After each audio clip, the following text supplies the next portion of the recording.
हर आदमी के जीवन में एक क्षण ऐसा आता है जब वो खुद को बेबस और लाचार पाता है, अपने आप को कोसता है, दूसरों को, भगवान को अपनी परिस्थिति का जिम्मेदार मानता है और खुद ही उस घुटन को अपनी जिंदगी का छोटा सा हिस्सा बना देता है। इस कविता के माध्यम से मैंने समझाने का प्रयास किया है कि हम कैसे विपरीत परिस्थितियों में भी खुद को मजबूत रख सकते हैं और सकारात्मक सोच के साथ आगे बढ़ सकते हैं। कहते हैं सुख और दुख जीवन की कश्ती है। कहते हैं सुख और दुख जीवन की कश्ती है, इनमें से एक का चुनाव कर पाए मनुष्य की क्या इतनी हस्ती है। हम लोग हमेशा अपने आप को सोचते हैं कि नहीं भाई सिर्फ सुख मिले, हम हमेशा खुश रहें। तो मैंने इस पे ये प्रश्न चिन्ह लगाया है कि हमारी वो हस्ती ही नहीं है कि हम कोई भी चीज अपने हिसाब से चुन सके। तो हमारे जीवन में हमेशा कुछ उतार चढ़ाव सुख दुख आते रहता है, कभी दुख इतना बढ़ जाता है कि हम परेशान हो जाते हैं, अपने आप को सोचते हैं कि हम कैसे आगे बढ़ें, क्या करें, अपने को काफी बेबस महसूस करते हैं। तो उस हालत में मैंने एक भक्त और भगवान के बीच के संवाद को दर्शाने का प्रयास किया है। जब कुछ गलत नहीं किया तो दुख क्यों? अब एक भक्त भगवान से पूछ रहा है।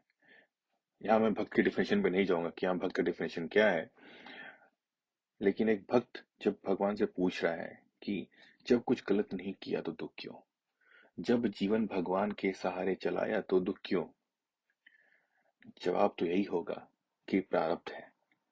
जवाब तो यही होगा कि प्रारब्ध है। भक्त हो तो हर समय सुख मिले ये नहीं आवश्यक है। ये भगवान का उत्तर तो यही बन के आएगा कि भाई ये तो प्रारब्ध है और तुम्हें हर समय सुख मिले ये जरूरी नहीं है। फिर अब आते हैं प्रारब्ध पर। अब भक्त भगवान से पूछ रहा है, जो संगति की उस शरीर ने, जो संगति की उस शरीर ने, जो आनंद लिया उस शरीर ने।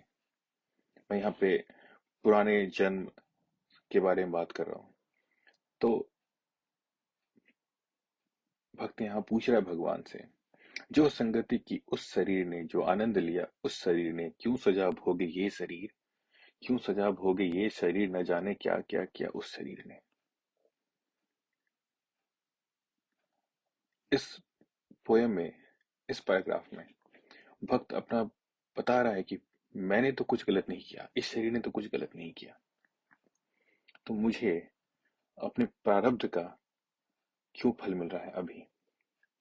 तो इसी बात पर बार बार वो पूछ रहे भगवान से, जो संगति की उस शरीर ने, जो आनंद लिया उस शरीर ने, क्यों सजा भोगे ये शरीर, न जाने क्या क्या किया उस शरीर ने।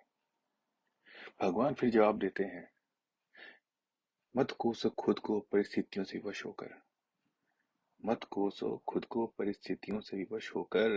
भगवान राम को भी दुख भोगना पड़ा था मनुष्य रूप में अवतरित होकर। कृष्ण ने कहा था कुंती से, कृष्ण ने कहा था कुंती से, भक्त रहोगे तो मुसीबत से लड़ने का बल मिलेगा, भक्त रहोगे तो मुसीबत से लड़ने का बल मिलेगा, चरित्र उच्चतम और मानसिक सुबल मिलेगा। भगवान यहाँ भक्त को बता रहे हैं कि जब मैं भी मनुष्य रूप में अवतार लेता हूँ तो मुझे भी दुख दुख का सामना करना पड़ता है। सुख और दुख ये हर के जीवन में आना स्वाभाविक सी बात है। महाभारत की लड़ाई के बाद कुंती कृष्ण से एक वरदान मांगती है। बोलती है कि हे प्रभु, हमको अगले जन्म में सिर्फ दुख ही दीजिएगा, कम से कम दुख मिलेगा तो आपको याद तो करेंगे। तो भगवान वहीं पे बोलते हैं कुंती को, भक्त रहोगे तो मुसीबत से लड़ने का बल मिलेगा, चरित्र उच्चतम और मानसिक सुबल मिलेगा।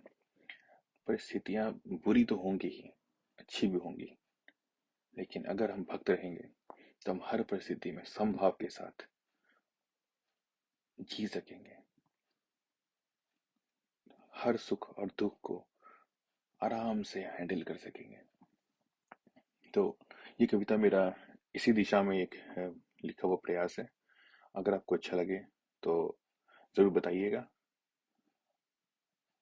धन्यवाद।